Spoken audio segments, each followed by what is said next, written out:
Amigos, sean bienvenidos a esta nueva entrevista en Octavo Sentido. Conmigo tengo a Tim Steinruck y Javier Ángel de nuevo en este espacio. Tim, welcome to Octavo Sentido. It's my pleasure, bro, to have you here in this space. It's really great to be here, and thank you so much for having me, Miguel. Bueno, Javier ya estuvo aquí en el espacio también. Una pequeña introducción. Tim es fundador de la banda canadiense The Mighty One, una banda de hard rock bastante interesante, bastante potente. Hace poco lanzaron su nuevo álbum The Torch of Rock and Roll, y Javier es parte de la prensa acá en Latinoamérica. Y nada, de nuevo Javier, bienvenido. Así es, Miguel, muchísimas gracias por la oportunidad nuevamente, me alegra mucho verte. Tim, how are you, man? I'm very good, very good, Daniel, very good to see you. Supremamente contento, Miguel, de traer we are in 3 different countries right now, yes? Yes. Yeah, 3 different countries. Awesome. Colombia, Canadá y Ecuador. That's right. All linked together with rock and roll. Yeah, the rock and roll is the universal language. That's right. Well, y pues nada, super emocionados de traer esta gran banda que es The Mighty One a este espacio. Felices de tener acá a esta gran estrella del rock and roll que es Tim Steinruck con ustedes. Well, I'll try to do this interview in English, Spanglish. You know, we'll talk later. This is a French conversation. Let's start with the questions. You know, and the first question that I have to you, Tim, is why did you decide to name the album The Torch of Rock and Roll? You know, because it's something very symbolic. Yeah, for sure. You know, I mean, the name for the record, once the song was written, The Torch of Rock and Roll, and we'd already written a number of songs for the record, but then when that song showed up, when The Torch of Rock and Roll showed up, it was just very obvious that was going to be the name of the album, because the story of The Torch of Rock and Roll it's my story.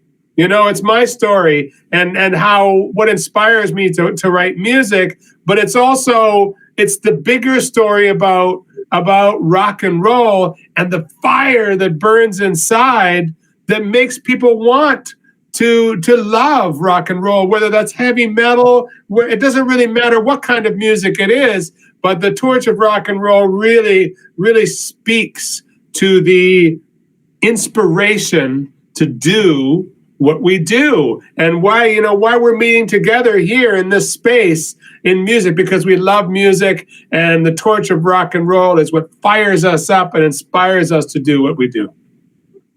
Yeah, you know, I think the rock and roll or the metal is the music of our souls. You know, we love the kind of music, and I say again, the Torch of Rock and Roll is a name very symbolic. It's like the light in the highway. Yes, 100%. It's a focal point, because rock and roll has an energy, and when you go see a band, that energy that's happening is like a light, like you said, and it draws people in. That's why everybody wants to be at the front of the stage. That's why everybody wants to be close to it, because it's like a magnet. It's a magnet for the love of rock. You wanna dance if you hear rock and roll, you know? Yeah. or mosh with the metal. Totally. Or mosh or whatever it is, but it's an energy source. Absolutely.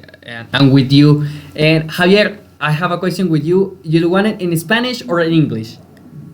En español. Y combinamos el Spanglish, como habíamos hablado ahorita. Chévere. Cuando escuchaste el álbum The Torch of Rock and Roll, ¿sentiste ese fuego? Did you feel that fire? Wow, fue una gran sensación encontrarme este álbum, escucharlo. Tengo ciertas canciones favoritas dentro del álbum que me han gustado bastante. Está, por ejemplo, So High, es una de mis canciones favoritas del álbum. Torch of Rock and Roll, por supuesto, y todo lo que está detrás de esa canción, toda esa historia que contaba Tim hace un rato, de dónde viene como tal, de cómo nace el tema, cómo nace la banda. Yo realmente me enamoré de la historia como tal, de lo que ustedes van a ver el día de hoy acá en The Mighty One. You know, I heard the album, and it's a very strong album. You know, it's a very good hard rock album. The production is very well, and you know, you feel a lot of energy in this job. Yeah, well, I mean, there's a lot of passion in there. You know, as I don't know if Javier has told you, but you know, there's a lot of songs on that record that are actually from my past, from back in the early 90s. There's 3 songs from that time, and then there's songs that over since that time, and then there's also new ones from now. But the energy is one of a legacy. Do you know the word legacy? So it's a very legacy record, and I think that energy kind of rolls throughout the whole album, and it's like a string that ties all of the songs together very much. I never really planned to write a concept record, but in some ways it has a line that runs all the way through. So we can say that the torch of rock and roll is the life of Tim Steinruck. You know, your life built up in all these years. That's the album. Well, for sure. I mean, for sure, the Torch of Rock and Roll, the song itself, in many ways is an autobiography. There's no doubt about it, right? But yeah, you know, there's the past, you know, where I came from, which was, you know, it was that after the deal with Paul Stanley and all of that crazy stuff with Kiss, right? And then there was some hard times in between. And then, of course, a lot of the stuff was written throughout the pandemic. So there's the feeling of the pandemic in there also. So yeah, it's got a story. It is my story. However, I have to say the rest of the band, Bob and Gustavo, are part of that story, and they really were so talented in the way that they wove everything together for me. It was a very inspired record. So the Torch of Rock and Roll is your baby. It is like a baby. I mean, and every single song is like a baby, but this one is like, it's like the special child. the special, you know, it could be the first child, it could be the last child, but it doesn't matter. This is the special one. It's the chosen one. You know, when the people, with my brother, when the people have childs and kids, it's a very difficult to choose one, no? It is. You want to love them all the same, but in the end, you'd always have a favorite, right? That's the secret of the parents. Yes. Tim, how was the reception in all around the world for the album and the repercussion for the band? So we got really, we were very fortunate because I had, for about the last 10 years, I'd been wanting to work with these people who promote and do publicity for Iron Maiden, right? And I'm a huge Iron Maiden fan. As far as I'm concerned, Iron Maiden is the classic band of metal, right? And so I had met the people who do that work, and I'd actually worked with them on the 70,000 tons of metal. As a matter of fact, Javier was on that. That's really the connection too, because he met Gustavo, because Gustavo books a lot of the Latin American bands that go on to the 70,000 tons of metal. Anyways, that was our connection all the way around, and so was able to, prior to the release of the album, was able to write a deal with these good people in Germany called CMM, SAOL. SAOL stands for Service for Artist-Owned Labels. So they help independent artists take their music out into mainstream Europe. And so the response was amazing because, we're talking about going into the same arena and into the same channels as somebody that like Iron Maiden does. So it was really, really cool. It was immediate. All of the big magazines, including like Rock Hard and Power Play magazine and Firepower magazine, all of those main channels we were able to get into right away. And so in Europe, the flames started to burn very, very, very quickly. It really did. And Europe is, there's a lot of people in Europe. There's a lot of countries. I think it's probably the most popular place in the world in many ways. And so that was really, really cool. Now what's happening though is that that campaign is continuing on and it's rolling. It has like a life of its own. But now we're starting to, obviously Latin America has always been.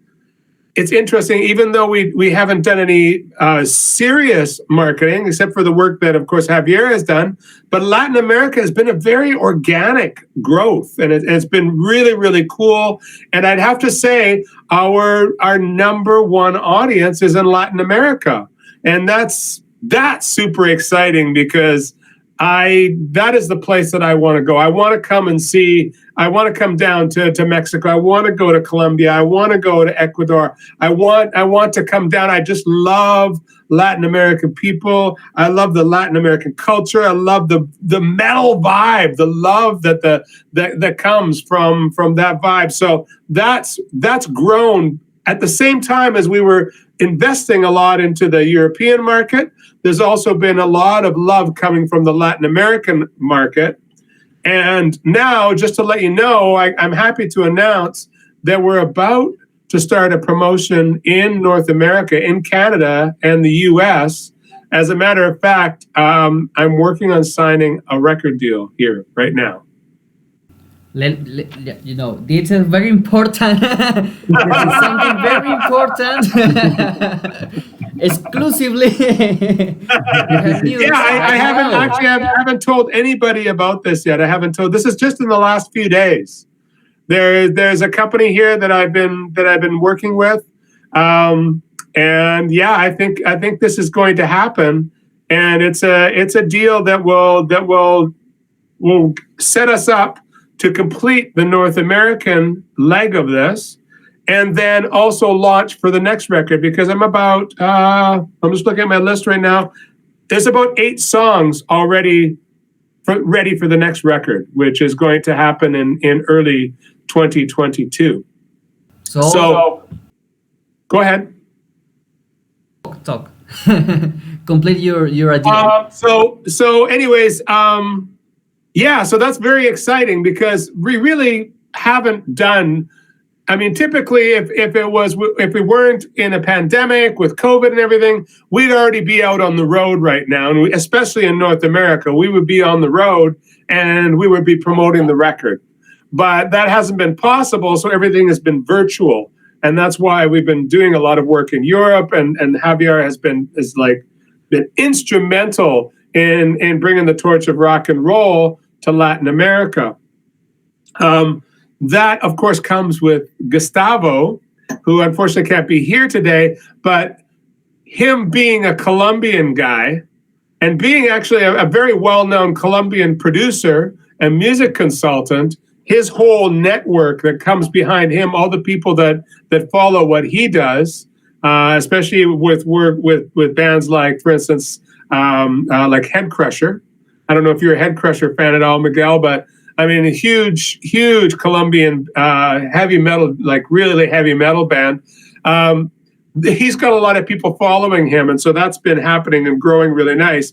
I'm from North America, and Bob's from North America, and the Mighty One in the past 2 records, has had a lot of success in North America, including like top 10 singles and videos and things like that. So now for it all to be coming back to North America is very exciting. And I feel like, yeah, it's been a huge success. It's been a huge success already, even though we're only at the beginning. Well, now we know that they're coming huge things for the band. Yeah, there's huge things. This record deal that I'm working on right now. I don't want to give away too many details of it yet, but it's going to be a big one. Here's the other thing that's really exciting that I want to tell you about, and this is a for sure, and it's connected to this record company. I'm joining a TV show, and it's a rock and roll TV show. It's a rock and roll TV show that takes 6 bands that starts to go on a tour across Canada and films not only the shows, but the behind the scenes. Now, the cool thing about this is not only have I been hired as a character or an individual or a character on the show, on the show as the Mighty One, it looks like I'm going to be the tour manager of this show. So this is this is huge, bro. So all the things that you're saying right now, it's this is exclusive. This is totally exclusive in the channel, you know. Yeah, no. Nobody even knows about this. Honestly, Javier, I haven't told you any of this. He doesn't know anything about it. Gustavo doesn't know anything about it, and Bob the drummer doesn't even know anything about it. This just happened in the last 24 hours, man. It's crazy. So I'm very fortunate, you know. Exclusive, man. Wow, that great, bro. So the Mighty One came, so the future days, months, years, the Mighty One will be very strong in all the world. 100%. This is the deal for the show is actually a worldwide distribution, and we're actually planning to do this show in the U.S., in the UK, in India, Cambodia. Oh man, there's another country in there too, and I can't remember what it was. But anyways, and obviously we want to come down to Latin America with this show also. And just if people want to go check it out and just see, because obviously the show hasn't been released yet, it's called Rise Up TV. RiseUpTV.com. If you go there, you can see about the show. Yeah, it's massive. Crazy, eh, Javier?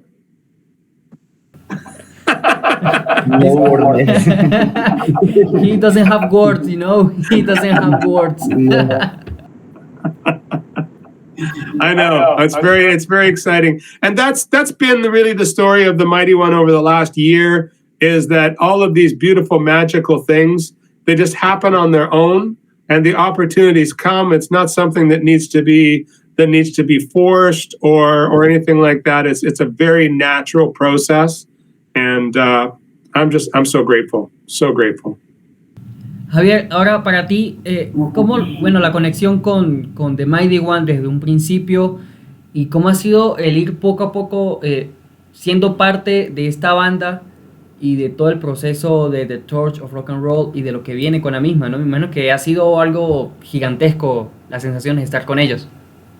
Sí, claramente, como te puedes dar cuenta, el alcance, de hecho también estoy como sin palabras en este momento con todo lo que está sucediendo en la entrevista, pero pues más allá de eso, mira que ha sido una sensación permanente, Miguel, porque pues desde que tuvimos ese primer encuentro, yo realmente llegué a la banda a ser parte de la gestión de prensa de la banda, fue a través de Gustavo, que como te das cuenta, él es el bajista de la banda, y a través de ese evento del 70.000 toneladas de metal que está muy referenciado acá en Latinoamérica y a nivel mundial, tuvimos esa oportunidad de conocernos.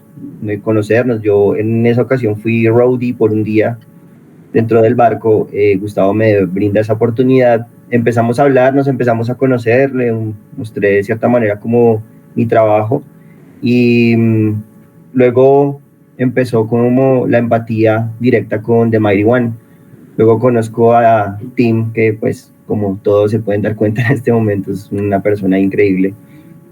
Y me dan la oportunidad de realizar esa gestión de prensa, primero en Colombia y actualmente pues en Latinoamérica, que seguimos avanzando poco a poco, estamos haciendo un gran trabajo, hay muchas sorpresas detrás de todo esto, y involucrándome en el proceso poco a poco, me vine a dar cuenta que a veces es mucho más grande de lo que uno puede pensar, pero realmente, aparte de la emoción, así también hay una dedicación, ¿no? O sea, también hay una responsabilidad detrás de todo esto. Entonces, hay que cumplir con esa responsabilidad para que el tema siga adelante. De eso se trata, Miguel. No sé si contesto bien ahí la pregunta. Sí, brutal. O sea, claramente hay muchas veces que uno no sabe la grandeza del nombre de una banda hasta que empieza a indagar y a conocerla, y de tu parte, que estás casi al pie de cañón con ellos actualmente, vaya, se hace cada vez más grande, ¿no? Y la empatía es permanente, es permanente. Yo pienso que uno siempre debe tener claro que hay una empatía directa, pero se reconoce permanentemente, ¿sí? Yo no puedo trabajar o seguir o hacer una gestión de prensa si no siento realmente, si no lo vivo, si no lo no tengo como tal. Eso es lo que pasa con The Mighty One. Y thank you very much, Tim.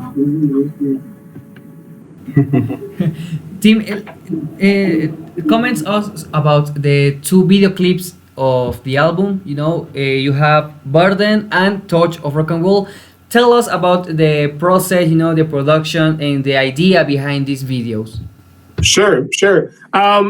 Yeah, Torch of Rock and Roll, obviously, you know, putting together an animated video is kind of a big deal. But I was very lucky. My Mexican, actually, he's Mexican Japanese, but he's from Mexico, and his name is Kenji Rodriguez, and he is somebody who, if you go back in our catalog from the album prior, from Shift, you'll see there's a song called Waiting for You. And Waiting for You really was the very first animated video that he ever did. And so I'd met him, and he really liked the song, and we really connected. And he says, "Hey, I'm just getting into animation," and you know, and I said, "Well, let's do a video, right?" And so he did that video. So here we are now, 10 years later, and I came to him with the song "Torch of Rock and Roll," and I said, "Listen, Kenji, I see an animated video for this song because I want to tell the story about, you know, about me, about my story when I was a kid. And I first played the guitar for the first time in the silo. And when I, you know, and when I worked with Paul Stanley and all of that stuff, I want to tell that story. But I think that filming that story would be like a really, really big deal. Like that's a huge video, you know, because you got to get people who are, you know, younger and looked like me at the time. I said, but if we do animated, we can do anything we want. And he said, yeah, he says, you know what, you're right. Like Waiting for You was really my start with video. And so now to be able to take the torch of rock and roll and everything that I've learned over the last 10 years, he says, I think this is going to be huge. And like you, he also realizes that the torch of rock and roll is a bigger concept. It's about this fire of purpose, right? So it's got a deeper story. It's got a deeper symbolism. It's got a deeper meaning, right? And so anyways, I had the script, which was my life. And we built this together. We built this video. And so that was a big deal. Now, of course, if you notice, there's a lot of animation in there. And for one person to do all of that digital animation is a really big deal. So we ended up hiring a team of over 20 Mexican animators to do that show or to do that video. So that was a really big deal. That was a big one. Burden, a lot simpler. It was really, I mean, I filmed that whole video with my iPhone.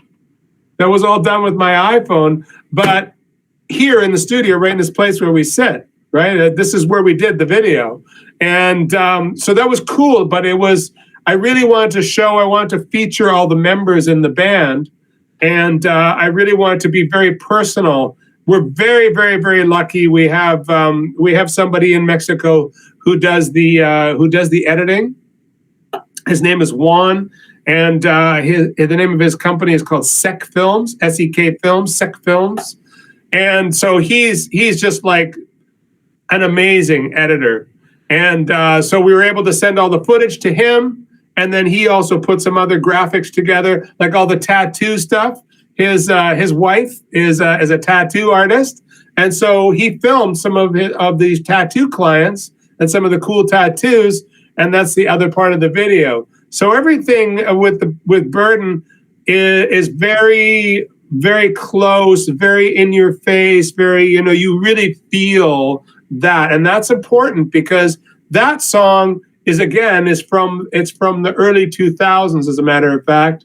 And it is a very personal song about loss and realizing that something needs to be let go.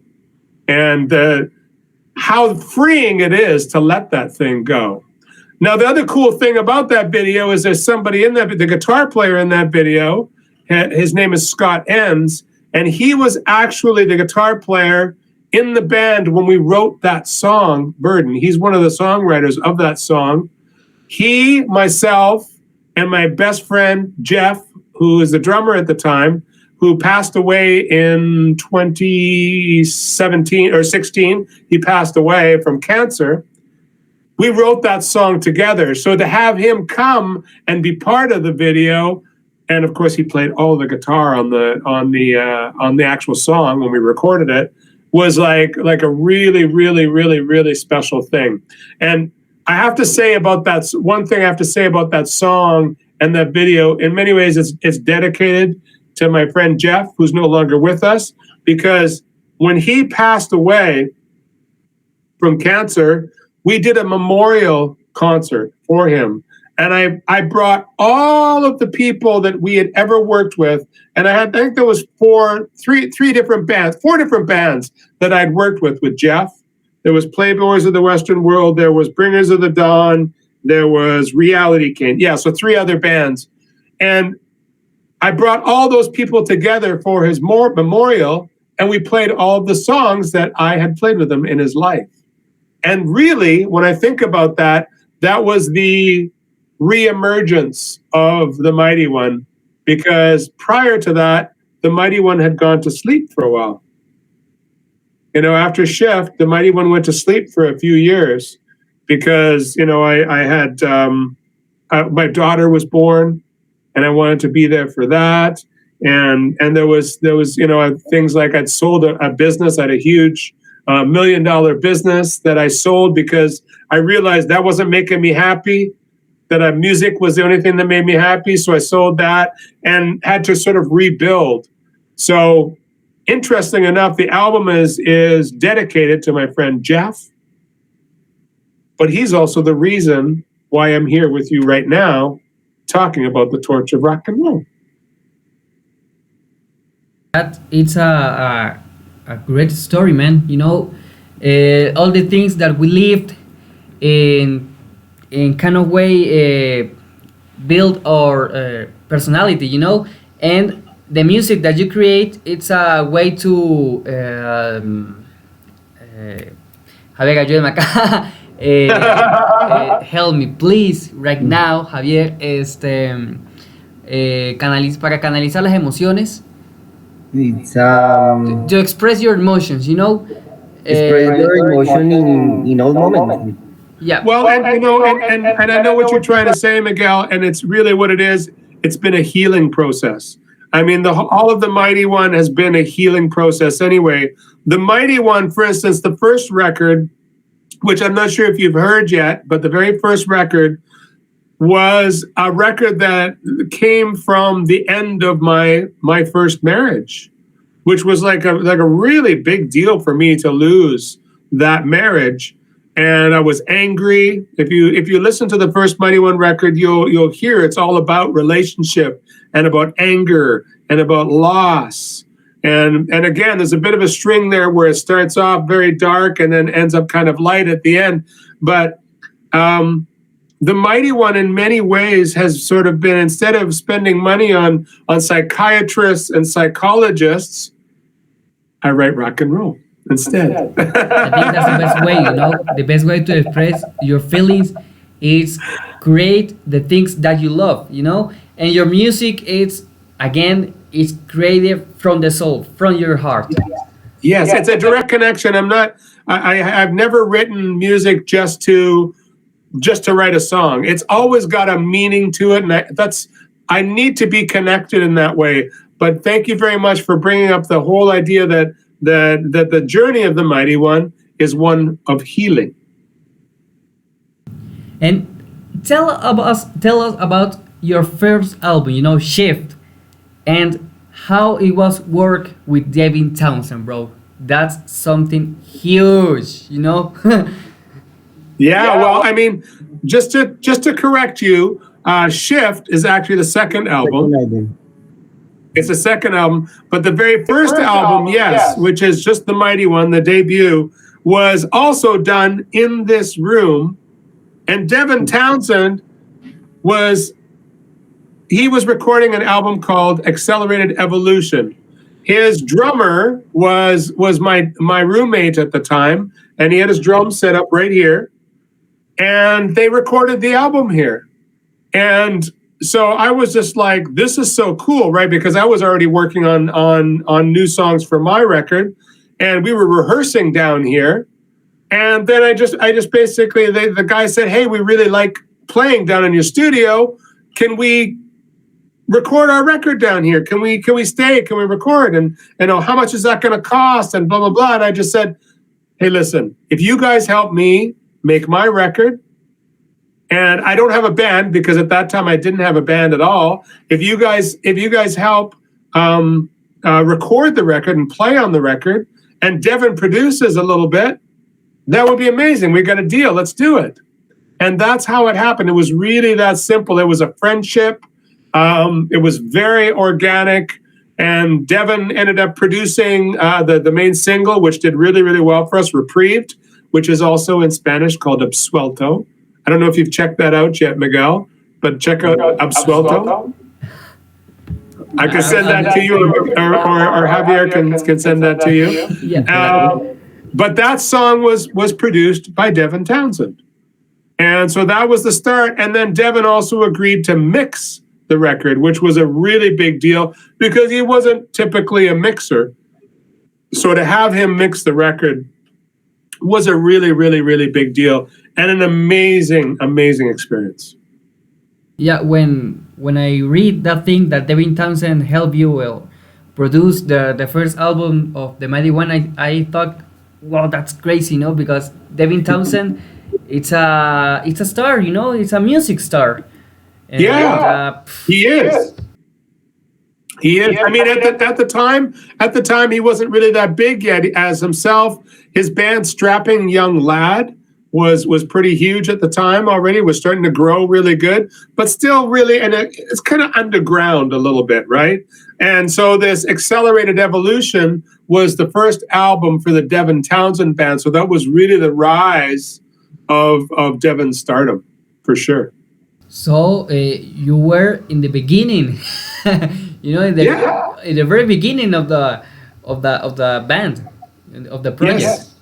Yes. It was a real honor, and we had such a great time doing it. Like I remember all the guys in the band here, and we're singing background vocals. Like if you listen to Absuelto, you'll hear these background vocals of wow, wow. Like that's the whole band together, like 6 guys here in the room rocking it out together. It was amazing. That's feel the fire, Yeah,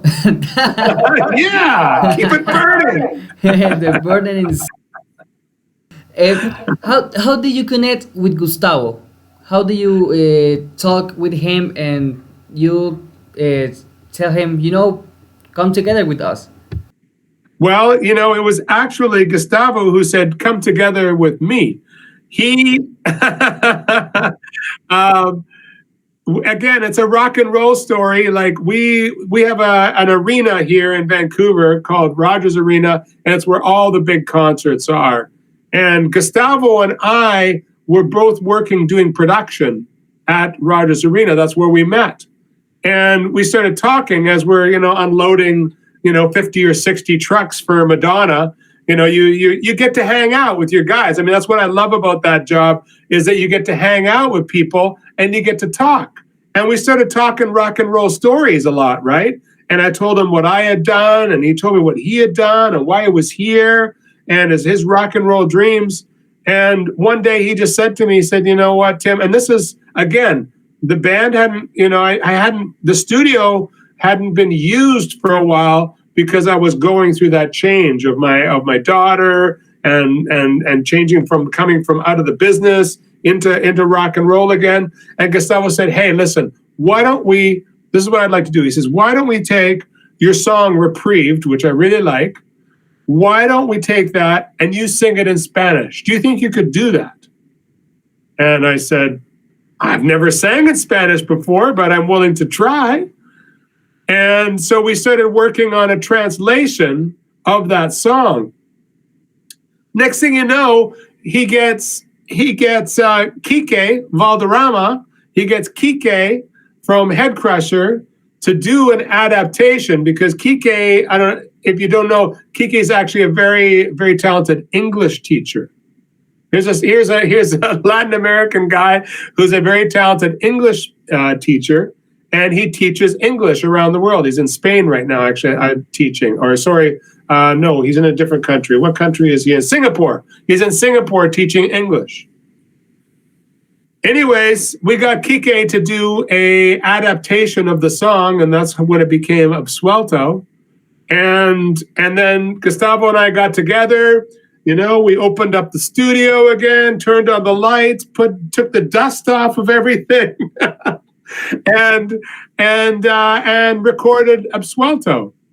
And that was really, in many ways, how I got started back up. It was just after that my friend Jeff died, and now the band played that memorial concert that I talked about. So everything just happened together. But that's how I met Gustavo. Gustavo, he and I are rock and roll brothers, and I'm so grateful to him for he actually started the torch of rock and roll to start to light again. The torch of rock and roll the flame was only so big now, right?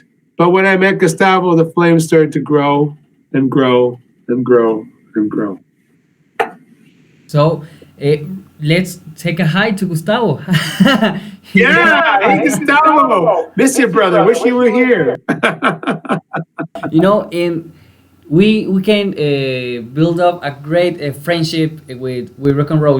We met a lot of people because the music that we love, in bars or in concerts, and that's how we, make not only friends, so brothers too.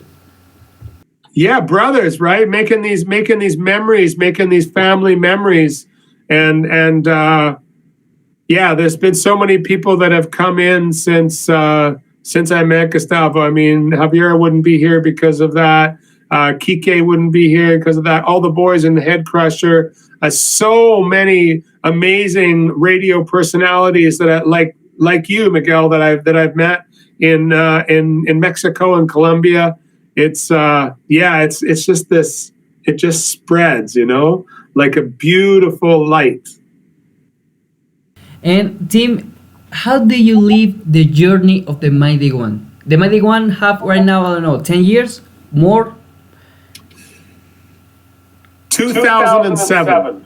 2007. So how many years is that? That's 14 years. Yeah. How do you live that journey? It's a lot of time. It's a lot of years. You have hard times, good times, lows, highs. So how that time build the personality of Tim? So are you asking really how have I changed since 2007? Yep. And how how do you change, and how you made this thing, made the Mighty One more professional and more bigger? Okay. I think it's just been a natural process. There's really been nothing super intentional. I mean, obviously, the more you do something, the better you become at it. The more you do something, the more you learn how to be better at it. And so I have learned more about, for instance, working with Devin Townsend, I learned a lot about production because he was already at that point a very talented producer of his own music and of other people's music. So I learned a lot of production, just like I did when I worked with Paul Stanley back in the early 90s, right? But We can talk about that later, you know. yeah, sure. Once we can talk about that, of course.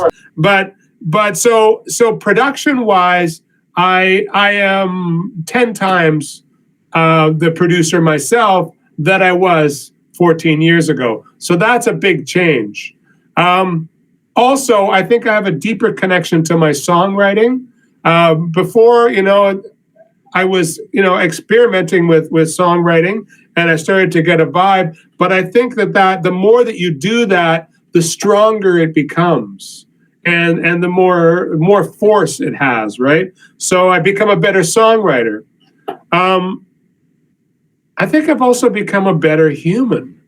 I become a father, so that's a big part, right? I don't know if you're a father or not, Miguel, but I know that Javier is, and it changes you when you have kids, right? You see life differently.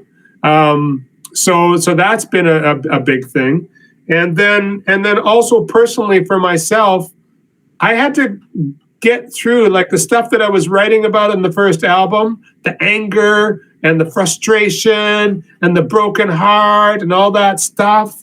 I had to get through that, and I had to heal myself and become really, really strong. And I've done that in the last 14 years. As a matter of fact, I'd say in the last 5 years, I've taken it even further because now I work as a coach and I work as a counselor, and I work helping people through their problems in their life because I've got the tools to do that. I've gone to school a lot and learned a lot about that. I don't know if you know, but I actually teach at a recording school here in Vancouver, where there's the new, all the new producers, all the new engineers, there's artists there, and I teach personal development to those people. So all the things that I've learned over the years, I'm passing on to the next generation. In many ways, I'm giving them the torch of the rock and roll to the heart, right? So that's, I don't know, does that help? Does that show some of the changes that have taken place in the last 14 years? I think it's a lot, because it's a lot of time, and in that time, you became better person, Yes. And you have I did. you have to pass about a lot of things, and you have to learn about that. Mm-hmm. Absolutely. The life. So here's the thing that I believe, and I just want to say this because this is important to me. I think all of the bad things that happen in our life and all of the biggest challenges are also the biggest gifts. And I'm just grateful for the gifts that I've been given. It hasn't always been easy. It wasn't easy losing a record deal, a multi-million-dollar record deal from Paul Stanley because the first Nirvana record came out. That wasn't easy. It wasn't easy losing a marriage. It wasn't easy losing my best friend. But I'm grateful for everything that's happened because it's made me who I am. Yeah, Go ahead. Yeah, I think the failures and the harder moments teach you more. Yes, 100%. And you know what? I have to say that in the Torch of Rock and Roll album, the challenge of COVID is in that record too, because it is a challenge. It has been a challenge. It's still a challenge. And it's really a lot of the things that keep inspiring us to do what we do. It's why I want to do another record right away, because I'm just in that mode, and I need to take this challenge into a new record. Yeah, so in the more records that you make, you obviously is your life. The Mighty One is your life. The music is your life. All the lyrics are your life. So it's a very intense. It's very intense. It is. Yeah. I'm very grateful for the journey. Javier, en Latinoamérica, los medios, ¿cómo han recibido a The Mighty One? ¿Cómo ha sido toda la cuestión? Bueno, algo de lo que hablábamos un poco de la banda es que en efecto en países como los nuestros realmente se vive mucho es metal más extremo, más fuerte, de ese tipo. Sin embargo, pues The Mighty One ha tenido una muy buena acogida, siendo una banda de hard rock metal, ¿sí? Teniendo esa combinación, además que pues técnicamente su sonido viene siendo pues muy único, ¿no? Con muchas cosas. Es así. Ha tenido una acogida bien interesante, realmente, pero necesitamos seguir trabajando bastante, porque pues vendría siendo, me podría atrever a decir que única como en su género. Entonces, cuando hay algo novedoso y de ese tipo, es algo extraño que tenga esa acogida. Claro, tarda un poco más en llegar, digamos. Sí, y de pronto en aceptarse, en asimilarse. Entonces, yo creo que pues seguimos trabajando en eso. Mientras tanto, pues, we all have the torch of rock and roll in the hand. This is very high with the torch of rock and roll. Tim, I don't know if the Mighty One have coming events, coming concerts in, I don't know, this last month, the next year. So right now, there's nothing specific that I can talk about except for all of the dates that we were supposed to do this summer in Europe. We will be doing next spring and summer. So that's happening. Now with this secret that I just let out to you earlier about the record company, this is going to open things up in a very big way. Because we're going on now with just the TV show, which is going to mean some shows. I'll be doing some shows. But also there's a touring aspect there. And now that things have opened up in the United States and things are starting to open up in Canada quite a bit, I know that there's going to be a lot of announcements. The newest thing that we've got, of course, is that we played a show at the Rickshaw Theatre here in Vancouver. And actually Alex Laura from El Tree was part of that show, so that was very exciting. And we actually recorded Absuelto. I sang it live in Spanish.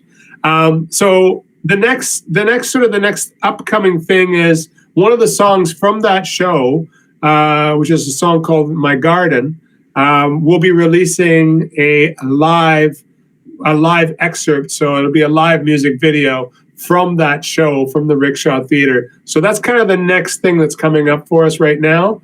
But I'll be announcing dates for sure for next year. And of course, this TV show, there'll be some dates that I'll announce there also. And please tell me that you will came to Latin America, bro. Oh, please. Miguel, as soon as we can be there, we want to be there. We totally want to be there. We want to tour Mexico. We want to tour Colombia. We want to tour Ecuador. We even have some great friends in Brazil and Argentina. So yes, we will be there as soon as we can. We're looking forward to it and hoping to spend, a couple of months. But there's a couple of festivals that we're already starting to talk to, some of the bigger festivals down there. So we'll see. Once those get confirmed, then we can start to build a tour around that. Great, bro. Great news. And let me ask you something. How many years did you have grow up your beard, bro? I wanted that. You know what? This is the Mighty One beard. When I started the band, is when I started growing this beard. So it's a bit about 14 years.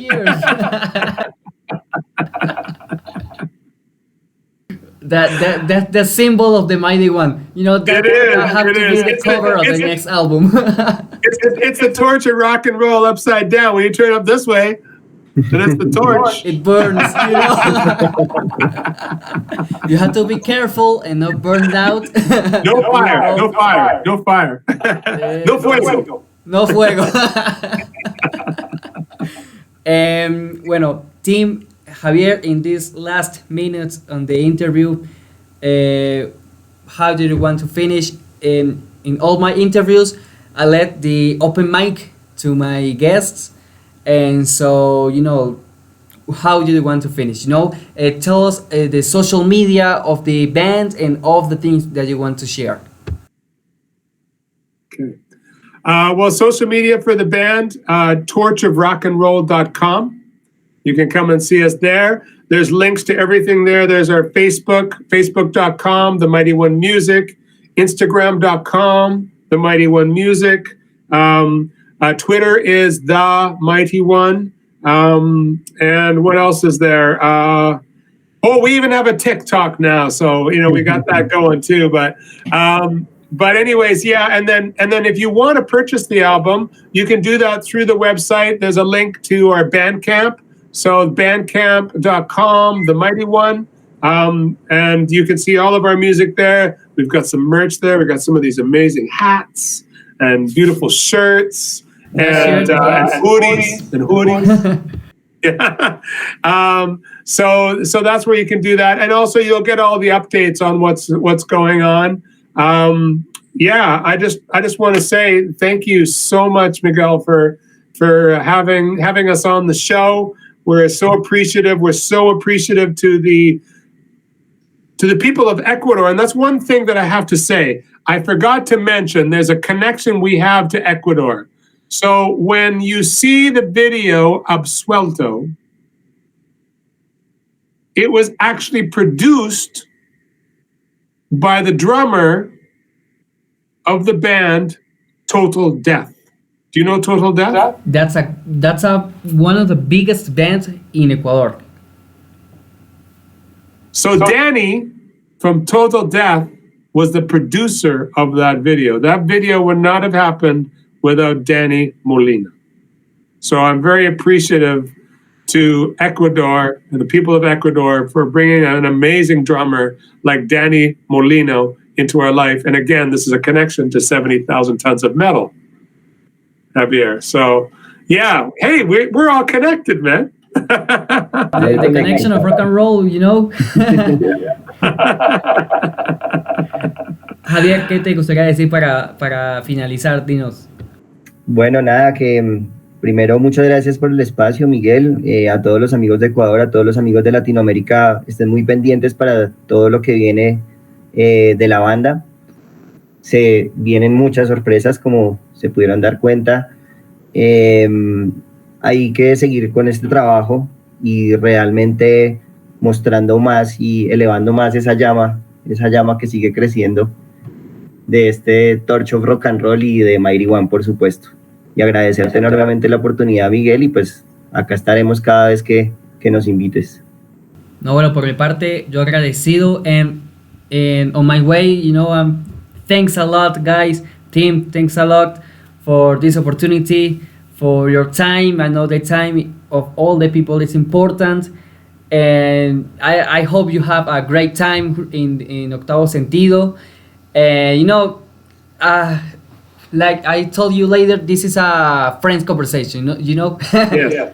And so finish with the sign of the channel, you know, with the horns up, with the sign of rock and roll, and say long life to heavy metal and long life to the torch of rock and roll, bro. Whoa, long life to heavy metal, long life to the torch of rock and roll. And I want to say to all of the beautiful people at Octavo Sentido, I want to say, feel the fire, keep it burning. Torch of rock and roll. Thanks a lot, bros. Muchas gracias, Javier. Sí, hasta la próxima, amigos. Un abrazo. Bye bye. The rock is not dead.